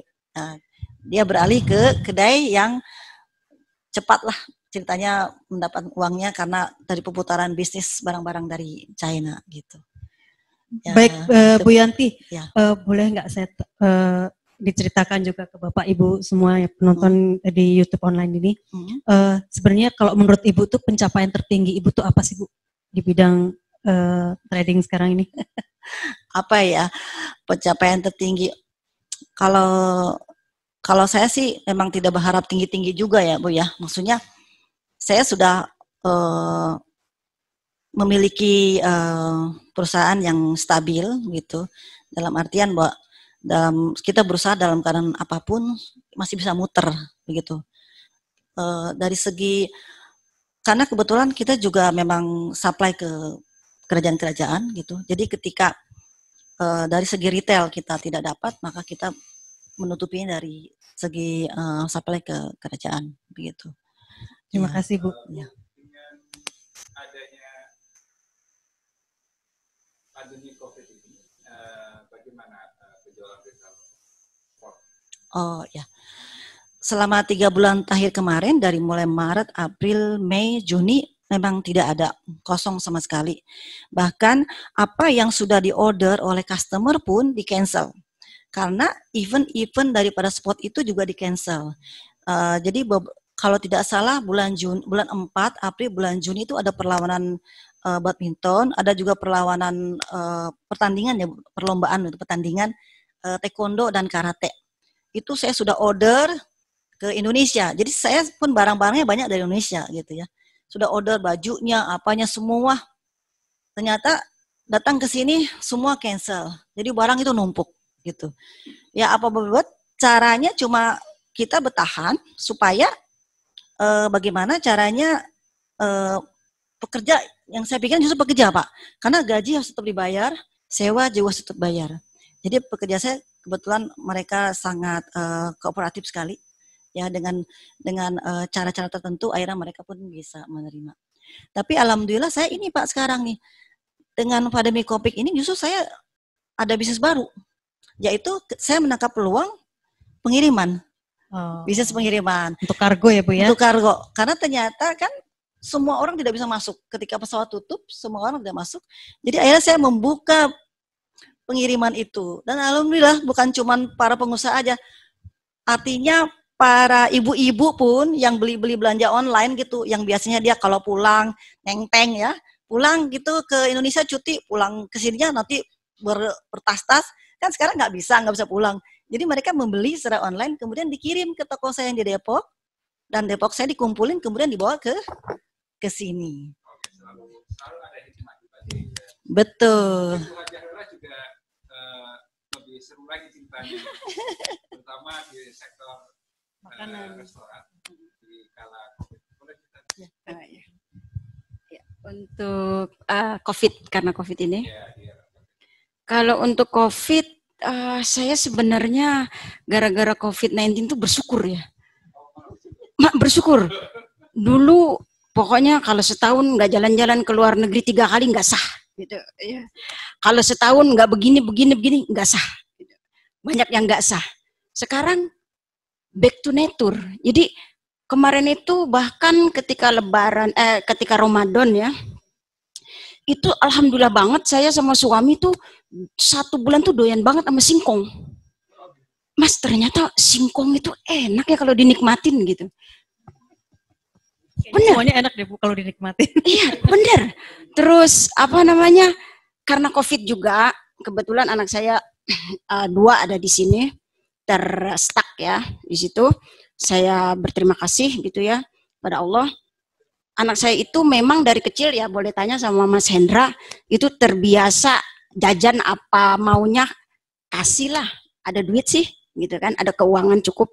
Jadi karena COVID itu mereka mau Jollibee aja ya harus nunggu 2 minggu, karena saya sengaja saya ajarkan ini momen ternyata oh begini ya katanya.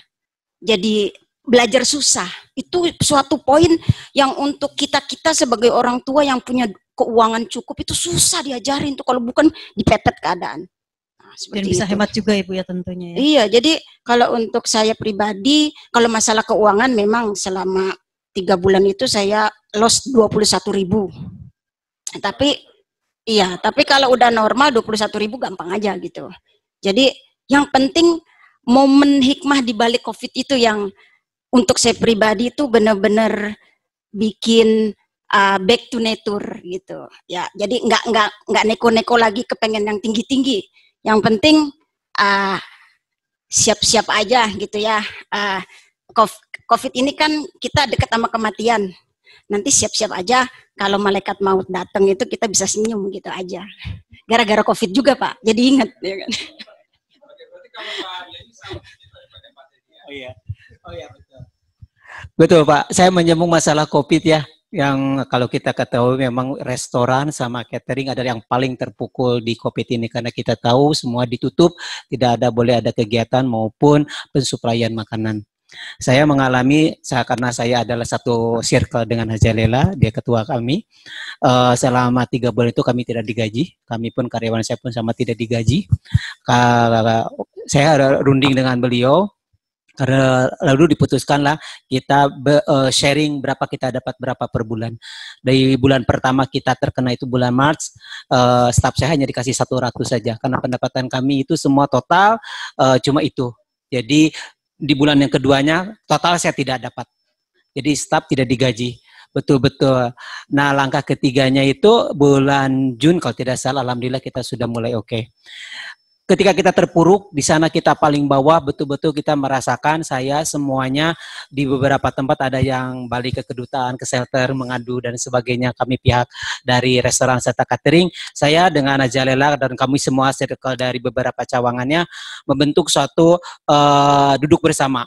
Ya gimana nih cara jalan keluarnya? Salah satunya saya ada yang memancing, mencari ikan di longkang-longkang untuk bertahan hidup kalau berasa. Tapi ada satu momen yang hasil bagus ini aja adalah punya ide bersama dengan grup, yaitu ada sedekah Jumat. Di mana ketika kita itu bersedekah justru ketika kita paling ada di level paling bawah.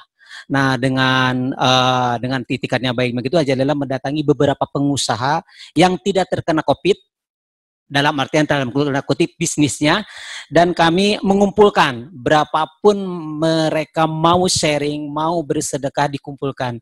Jadi kalau mereka mempunyai usaha di bidang jual sayuran, kadang-kadang sedekahnya 1 ikat kangkung. Nah, Haja Lela dengan kami tim dikumpulkan.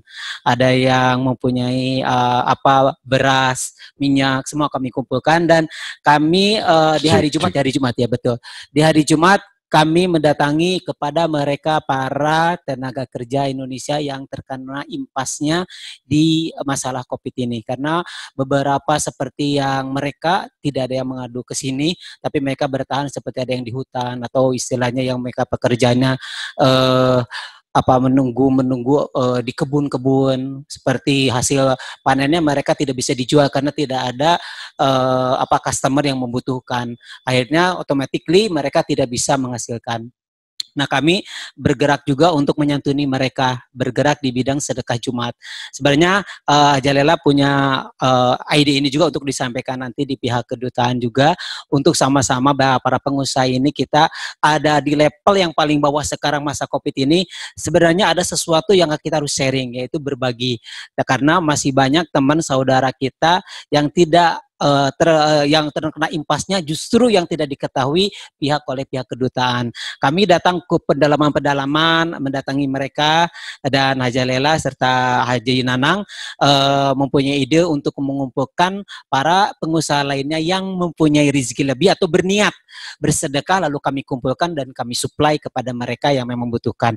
Satu keluarga atau satu perusahaan itu orang yang di sana berisi 5 atau 6 orang itu kami ada bagi satu beras, satu big beras, atau beras itu kami bagi karena tambah minyak, sayuran, apa saja yang kami dapatkan dari para pengusaha lainnya untuk dibagikan. Itu saja yang mungkin masa COVID ini seperti yang tadi disampaikan ada hikmahnya, seperti aja Yanti bilang ketika banyak cancel selalu ada jalan keluarnya. Nah, kami pun mengalami masa level yang paling bawah. Betul-betul kelas di Arab itu saya mengalami waktu bulan puasa itu tidak ada sama sekali belas, tidak ada orang order. Udah nggak jongkok lagi ya Pak? Wah, gimana ini? Akhirnya staf kami gimana nih caranya? Akhirnya kami ambil ikan di longkang-longkang karena di sini longkang bersih dan banyak ikan yang tidak diambil. Untuk beras kami itu istilahnya saling sharing kalau berbagi dengan yang lain. Dan alhamdulillah ada ide dari Haja Lela karena kebetulan banyak teman-temannya yang pengusaha yang lain ternyata mau berbagi. Jadi kami pun berbagi, alhamdulillah sampai sekarang itu gimana nih Haja Lela mungkin akan nambahkan nanti sedekah Jumatnya sudah berlangsung beberapa dalam minggu ini dan alhamdulillah sukses, sambutannya pun sekarang bisa membantu masyarakat Indonesia yang terkena impas COVID tetapi tidak bisa mengadu ke mana-mana seperti kedutaan karena satu lain hal, selain tidak ada transportasi juga tidak ada informasi dari pihak kedutaan dalam hal penyampaian sedekah. Mungkin ada juga sih bantuan cuma 1 kali 2 kali. Sedangkan kita kan makan sehari 3 kali, gitu kan? Ya, Pak. Pak, jadi ini menarik. Jadi ternyata di saat yang susah, kita harus tetap istilahnya sharing, berbagi, atau dalam istilah agama sedekah, justru itu akan menjadi penolong kita. Dan alhamdulillah itu ternyata terbukti dalam pengalaman Bapak-Bapak dan Ibu-Ibu. Kalau Pak Ustadz pasti di sektor kesehatan pasti terdampak juga itu Pak ya? Iya, ada Pak semenjak bulan 3 itu. Tapi kita bersyukur karena tidak disuruh tutup Pak. Tidak disuruh tutup. Tapi disuruh ikut prosedur yang lebih ketat. Insya Allah kita ikutin, cuman menurun tamu, tetapi kita masih bersyukur masih ada Bu, masih ada. Karena cuman orang pun takut ya. Sebenarnya bukan konsumen aja takut, kami pun takut juga. Tapi karena siapa saja tamu yang datang ke Brunei, dia mesti kuarantin dulu, kita aman sikit Pak. Kadang-kadang mana tahu kan kalau misalnya tidak dibuat peraturan kuarantin 14 hari itu, mereka yang baru keluar negeri memang rata-rata kalau nggak enak badan urut dulu. Jadi dengan ada perintah kuarantin itu, kami selamat. Selamat untuk masalah itu kita dengan pekerja itu kita bukan gaji, jadi kita ada commission. Jadi mereka dapat sedikit dibagi, mereka dapat besar kita bagi. Itu yang membuat pekerja kami alhamdulillah banyak yang bertahan gitu. Tapi alhamdulillah Pak, kesulitan itu sebenarnya tidak menjadi itulah, karena pun kan cuma 3 bulan, yang bertahun-tahun kita dapat untung banyak, kenapa nggak sibuk kan? Kenapa gara-gara 3 bulan 4 bulan itu kita sibuk? Saya kira itu biasa saja, itu nggak ada. Seperti kita bersedekah, nggak mesti di plan tuh senang nggak senang sedekah aja gitu. Jangan hari Jumat, everyday sedekah gitu kan. Karena orang makan bukan hari Jumat aja kan. Gitu maksudnya. Tapi insya Allah itu yang mesti kita tekankan kepada pekerja-pekerja itu. Konsep itu dari kami lah menghadapi COVID ini memang banyak seperti Bu Lila cakap tadi, banyak sekali manfaat-manfaat seperti misalnya bulan Ramadan kan, boleh tadarus bersama anak-anak macam itu lah. Alhamdulillah. Terima kasih Pak. Oke Pak Dirman, mungkin ada pengalaman menarik. Ya Pak. Ya Alhamdulillah. Saya tadi belum terima kasih sama Bu Fitri sama Pak Arif. Terima kasih banyak saya dikasih kesempatan. Selama saya di Brunei sekian tahun, belum pernah kesentuh orang kedutaan. Tapi sekarang Alhamdulillah. Boleh diberi kesempatan di sini dan saya merasa terima kasih sama Bu Fitri, Bu Budi. Pasal itu hari mau balik ke Indonesia kan susah, Pak. Selama di sini saya belum pernah urus KTP. Itu. Ya, dulu enggak punya KTP sama sekali. Wong di sini ngurusnya itu cuman yang dulu tembak-tembak saja, yang penting bikin paspor, bikin paspor terus. Nah, saya mengeluh sampai situ terus pihak kedutaan cakapnya, besok kalau urus paspor lagi tidak boleh kalau tidak ada KTP. Nah, tapi Alhamdulillah sama ada solusinya sama Bu Budi, semualah orang kedutaan dikasih tahu, bikinkan surat dari kedutaan saja, pasal belum pernah bikin KTP. Nah, Alhamdulillah saya cuti di Indonesia, terus saya sodorkan itu suratnya, diurus 1 minggu siap, Alhamdulillah siap semua. Jadi saya terima kasih sama Bu Budi, sama Pak Arif, sama staf. Sama-sama Pak. Yang di kedutaan sini semua. Mungkin terakhir Pak, boleh kasih kira-kira ada pesan-pesan untuk teman-teman PMI yang saat ini juga menonton secara online maupun nanti yang record ya. Mungkin ada pesan-pesan Pak. Jadi apa pesan Bapak supaya mereka juga sukses seperti Bapak-bapak dan Ibu-ibu ini? Karena kalau tadi Pak Dirman dulu aja Pak. Mungkin saya kayak intro dulu ya. Jadi banyak juga teman-teman sini yang dimarahin sedikit, terus dia mengkerut, terus kabur, atau dia mengadulah kemana gitu ya. Yang sering kami alami seperti itu. Gitu. Dia bilang, waduh, baru dimarahi majikan. Padahal tadi kalau saya dengar dari pengalaman Bapak Ibu semua ini, ya yang namanya kerja ya pasti adalah seperti itu. Sampai ya, dilempar ayam juga tadi Bu. Iya. Ayamnya bisa dijadiin nasi katok tuh Pak. Mungkin bisa Pak dikasih ke teman-teman biar juga punya motivasi dan yang tadi saya bilang jadi PMI sukses ya. Tidak terus-menerus jadi pekerja di bawah seorang majikan, tapi kita bisa jadi majikan yang punya pekerja. Terima kasih. Alhamdulillah. Ya, pesan saya sama kawan-kawan semua yang dulu ikut saya sudah alhamdulillah sekarang jadi sendiri-sendiri bekerja, jadi cari hasil sendiri. Jadi ya cuman itulah, hati-hati saja bekerja dalam bekerja. Jujurlah, diberi amanat orang sini, walaupun kita sebagai kuli itu harus jujur, gigih, tabah. Itu. Walaupun dicoba segi apapun, gigih, tabah. Pokoknya jangan cengeng, jangan tengok sana, tengok sini, ini kasih itu. Saya pernah kecoba itu 2 kali. Baru ini pernah kecoba lagi. Masalah uang. Dulu dicoba uang saya 9.000. Minta deposit 4.000. Dikasih 20.000. Betul, Bu, itu. Dikasih 20.000. Nah, saya punya istri bagus. Sudah saya bawa ke Giant, dulu ada Giant, ada mall. Nah, habis itu jam 11 malam, saya kira uang itu saya hitung dalam sampul amplop, saya hitung. Loh, lah uangnya lebih. Ini uang siapa? Loh, 4.000 masih lebih. Uangnya 500-an semua. 20.000 itu. Saya punya istri terus telepon saja yang punya uang ini, bukan kita yang punya. Betul, terus saya telepon. Habis itu, Ci, uangnya ini Aji kasih saya lebih. Betulkah? Betul. Hei, kamu menjebak saya. Bukan. Ini sudah pukul 11.30. Kalau nggak percaya, Aji datang saja. Saya enggak apa-apa, ini uang saya kembalikan. Harus malam ini juga. Kan? Habis itu orangnya datang, dikira saya nipu lah.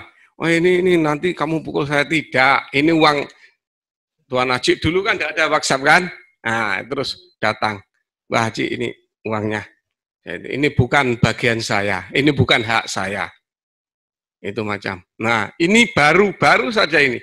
Baru sekitar 2 bulan. Ini saya kerja di Temburong, Cina ini. Wong saya sudah sap-sapan sedikit, cuman berapa? 5.000 kah? Nah itu. Dikasih uang 7.000 saya. Ini yang sekian ribu punya siapa? Ah, saya punya ini. Pasal sudah ditransfer kan? Transfer loh, saya ambil masih banyak.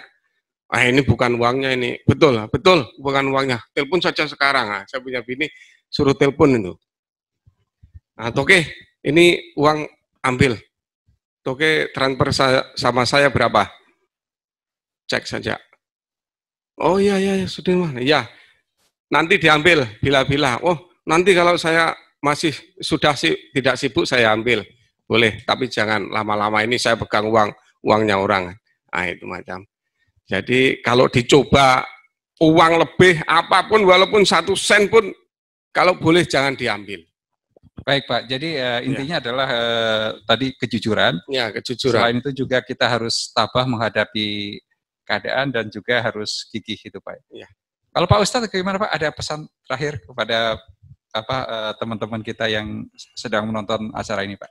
Alhamdulillah, sebenarnya Pak, saya sudah buat memo sedikit, nanti saya akan bagi kepada panitia. Saya mengikuti Ustadz Asri Lubis. Kalau dia ceramah masih ada memo supaya nggak lari ya. Gitu. Alhamdulillah, yang pertama kalau kita ini untuk sukses itu mesti banyak-banyak bersyukur, Pak. Bersyukur kepada Allah tentang kesehatan, ya, umur yang telah dibagikan kepada kita. Kesyukuran itu dengan mempertingkatkan ibadah, Pak. Jadi nggak ada disuruh kita ini bekerja sebarat-baratnya, nggak ada. Yang tugas kita ini yang pertama sekali ada beribadah kepada Allah Subhanahu Wa Taala. Yang paling penting adalah hadirkan diri ke masjid. Oleh karena itu saya beruntung kan, seperti suami Pak Yadi sering bertemu di masjid. Jadi kami meetingnya itu ba'da subuh itu sempat dengan Pak Yadi ya. Bersyukur kepada Allah Subhanahu Wa Taala atas karunia yang telah diberikan. Punya musik khusus. Ya. Karena kalau kita salat subuh di masjid, semua dijamin oleh Allah Subhanahu Wa Taala, itu berdasarkan hadis baginda Rasulullah Sallallahu Alaihi Wasallam. Kemudian yang kedua adalah mulai daripada langkah kecil, jangan besar-besar dulu, Pak. Karena kalau langkah kecil ini kita bisa mengawali kan, modalnya pun boleh terkendali. Kemudian ketiga, mesti berani mengorbankan waktu luang. Banyak kawan-kawan kita, seperti kawan-kawan kami yang mengerja waktu yang kosong itu mereka banyak enjoy gitu. Tetapi kalau saya kurang Pak enjoy itu. Contohnya kalau diajak besukan, saya kurang semangat Pak. Kurang semangat bukan besukan. Kalau lari aja itu 2 kali pusingan sudah capek itu. Tapi kalau disuruh urut 10 orang nggak capek Pak. Iya. Karena kalau ngurut uangnya jelas ya. Kayak kalau lari uangnya nggak ada gitu kan. Apalagi main badminton kan. Nah, dia masih kalau boleh hobi itu hobi yang menghasilkan uang kita. Kemudian yang keempat, hati-hati dalam mengatur keuangan. Tidak hanya cermat dalam mengatur keuangan usaha, pengusaha juga cermat dalam mengatur keuangan pribadi. Jangan uang masuk itu bukan laba, bukan untung semua. Itu paling-paling 10% atau 20% untungnya gitu ya. Kemudian saya lanjutkan sedikit. Yang kelima, senantiasa aktif membangun network. Dulu Pak, kami mesti mesti berhenti dulu. EKK 11 ini tidak boleh dibuat lagi di Brunei kecuali dengan persyaratan yang cukup ketat. Contohnya kalau untuk lelaki mesti di bawah. Di bawah itu sewanya mahal ya Bu ya. Kalau di atas dapat 600, di bawah 1.800. Oh, jauh. Jadi pada waktu itu saya sudah menghadapi majikan saya. Majikan saya ini Pak seperti abang sendiri, seperti ayah sendiri, dan murid saya sendiri juga macam itulah. Dekat sudah dengan majikan, saya berlapor sama dia kalau macam ini, Bang, mungkin Allah sudah menyuruh saya balik daripada Brunei pergi ke Indonesia, karena kita mungkin belum berani ya untuk membuka itu. Masa itu majikan diam ya. Setelah diam, beliau memberitahu sama saya, banyak orang di luar Brunei, ya, banyak orang di luar Brunei, dia belum ada connection, belum ada apa-apa, mau masuk ke Brunei. Ustadz sudah berada di Brunei, sudah ada jaminan, sudah ada network lah macam itu ya. Kenapa tak buat saya serius dulu? Jadi mendengar komen beliau macam itu, terinspirasi saya. Lepas itu malam-malam saya telepon ibu saya, Mak, boleh saya pulang ke kampung? Kata Mama, kamu pulang ke kampung itu mau buat apa? Terserahlah Mak, tanam padi kah? Kata ibu, nggak usah kamu tanam padi di Aceh ini. Banyak sudah orang tanam padi, nggak payah kamu tanam padi lagi lah katanya. Jadi dari sini Mama ataupun ibu masih mengharapkan saya tetap di Brunei itu ya. Oleh karena itu, Bismillahirrahmanirrahim. Terus walaupun dengan kita paksa terus untuk membuat satu syarikat yang ada sekarang ini, Bu.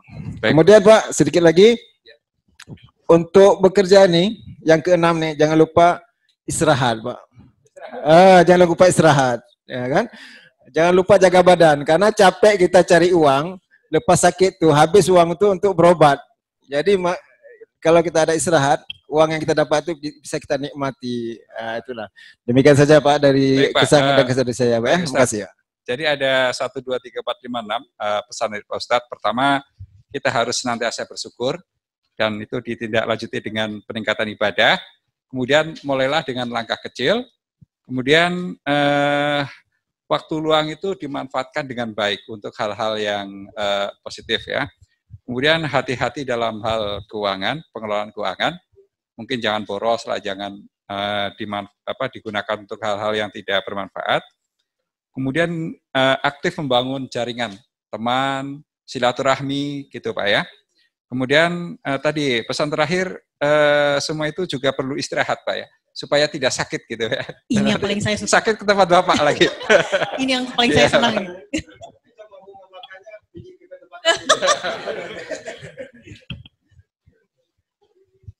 Pak tadi kalau ya, buat kawan-kawan saya DPMI yang terinspirasi dari kami semua dan ingin memulai usaha, kita sudah mendengar dari para narasumber hari ini bahwa mereka berhasilnya itu bukan oleh 1 atau 2 hari. Mereka berjuang mulai dari 30 sampai 20 tahun.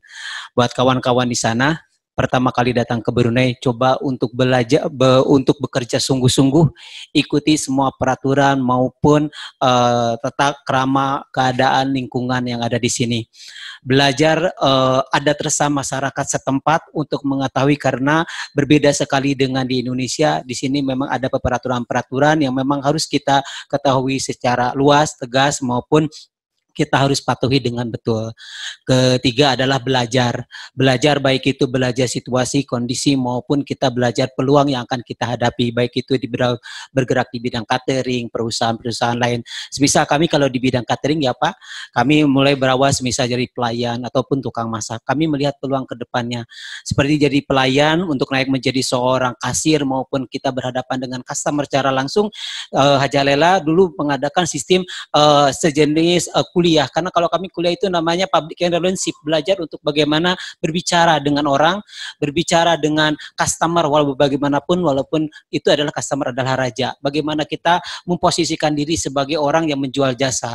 Jadi tidak bisa saja walaupun kesalahannya dari pihak kita, kita sebagai pengusaha atau yang mau belajar harus tetap meminta maaf duluan dan kita melihat posisinya, keluhannya apa dulu.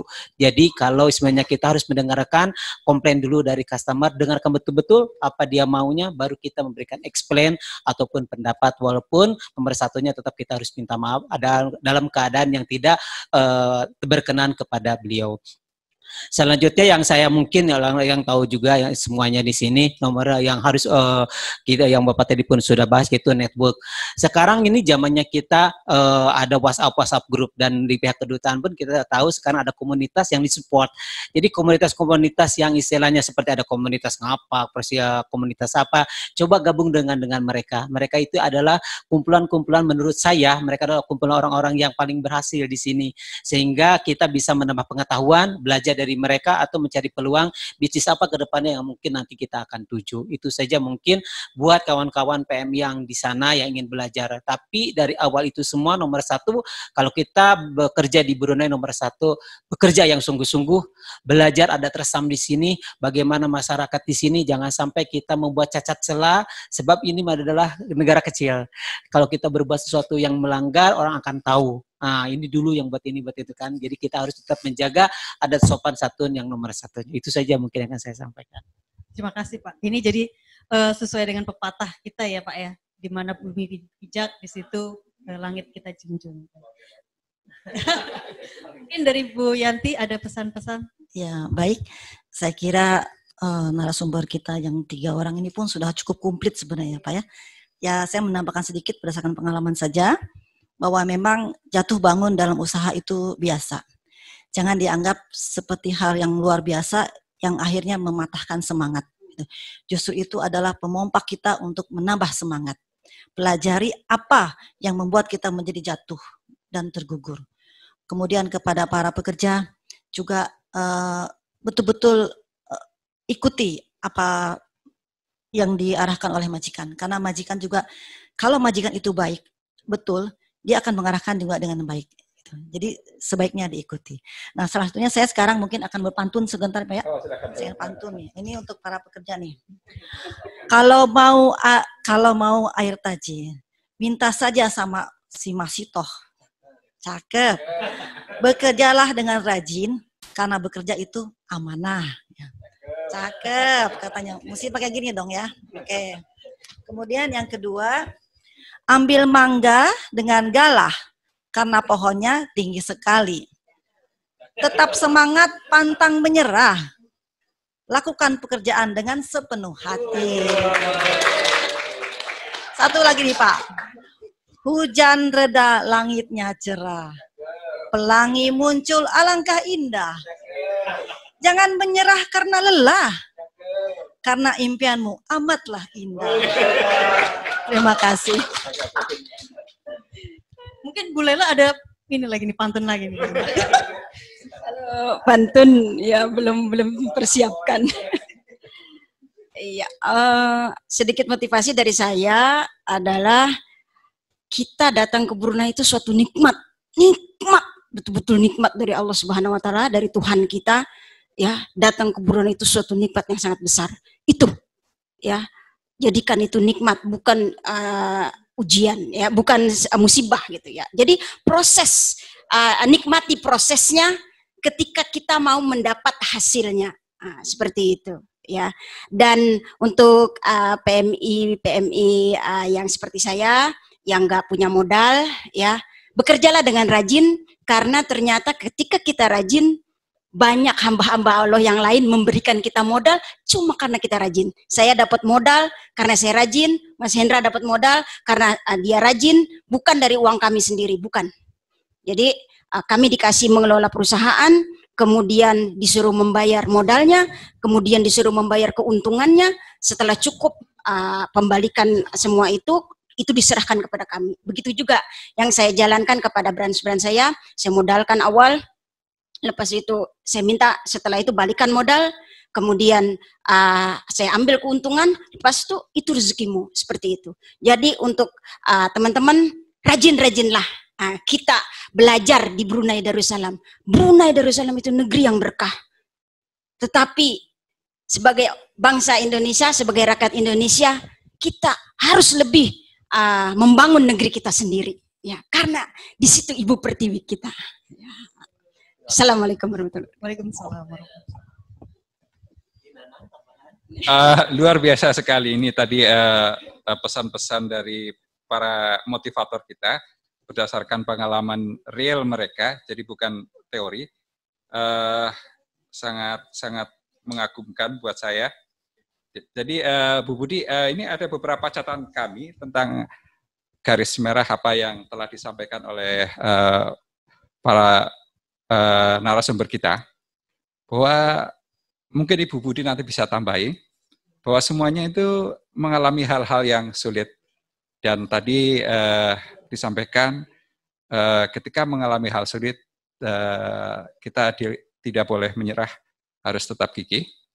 Kemudian kesulitan itu harus kita ambil hikmahnya, dan juga ketika kita mendapatkan perintah atau pekerjaan apa saja, laksanakan dengan baik, karena itu akan menjadi pembelajaran bagi kita semua. Kemudian semuanya juga mengalami jatuh bangun, terutama ya tadi diceritakan ketika masa COVID dan awal-awal berusaha. Terus kemudian ternyata Bu Budi, setelah kita amati tadi, apa yang menjadi kunci sukses usaha mereka, ternyata adalah hal-hal yang mereka sukai. Seperti tadi Pak Dirman, ternyata dari awal jadi kuli di Denpasar Pak ya, angkot-angkot ini ya. Ternyata di sini jadi usaha konstruksi. Bu Lela tadi suka dilempar ayam, ternyata jadi bos ayam. Gitu ya. Motong ayam gitu ya. Kemudian tadi ada yang senang olahraga gitu ya. Dan hal yang menarik adalah juga tadi ternyata berbagi atau sharing atau sedekah itu hal juga merupakan kunci keberhasilan bapak-bapak ibu-ibu ini. Terus kemudian juga membangun networking dan juga pokoknya jujur dan segala macam. Silakan Bu Budi kalau ada yang ditambahkan. Iya Pak, saya intinya memang kalau yang namanya usaha itu pasti jatuh bangun itu ada. Tadi sudah disebutkan juga yang kehilangan sampai sekian ribu gitu ya, kehilangan order, malah barang-barang Bu Yanti juga sempat di lock gitu ya, banyaklah macam-macam. Tapi pada dasarnya intinya itu suatu proses juga, proses untuk menuju sukses gitu ya. Nikmati seluruh proses itu. Jadi pesan dari Bu Lela juga, nikmati proses untuk mendapatkan hasil yang kita inginkan. Jangan lupa juga tetap bersyukur, beribadah sesuai dengan tentunya dengan kepercayaan masing-masing, rajin, dan yang paling saya senang tadi istirahat yang cukup. Tapi istirahat yang cukup ada embel-embelnya gitu, nanti pijet di tempat saya gitu. Ya, mungkin itu Pak, dan mudah-mudahan ini juga jadi motivasi untuk teman-teman para PMI khususnya di Brunei Darussalam, bahwa yang namanya usaha itu ya tidak jadi instan, tidak 1-2 hari langsung jadi, tapi memang melalui proses yang tidak tiap orang beda, dan itu tergantung juga bidang usahanya masing-masing. Ada yang memang membutuhkan sampai 10 tahun gitu, ada yang bertahun-tahun baru akhirnya bisa gitu. Tapi pada dasarnya kita tetap berjuang, kita tetap gigih untuk mencapai sukses tersebut, juga tetap jujur, dan mudah-mudahan ini juga bisa kesuksesan Bapak Ibu yang hadir saat ini menjadi narasumber bisa juga tertular kepada teman-teman semua yang menonton di YouTube ini. Mungkin Pak Arif ada baik Bu Budi, terima kasih. Jadi ini ada beberapa komen dari penonton. Ya, intinya mereka sependapat dengan apa yang disampaikan oleh bapak-bapak, ibu-ibu. Terus kemudian mereka menyatakan apresiasi dan menyatakan bahwa para narasumbernya adalah luar biasa katanya itu ya. Jadi karena waktu juga kita harus berpisah, karena itulah kami dari KBRI mengucapkan terima kasih atas kesediaan bapak-bapak, ibu-ibu untuk berbagi pengalaman. Mudah-mudahan seperti yang tadi disampaikan oleh Bu Budi, ini menjadi motivasi kepada teman-teman yang lainnya.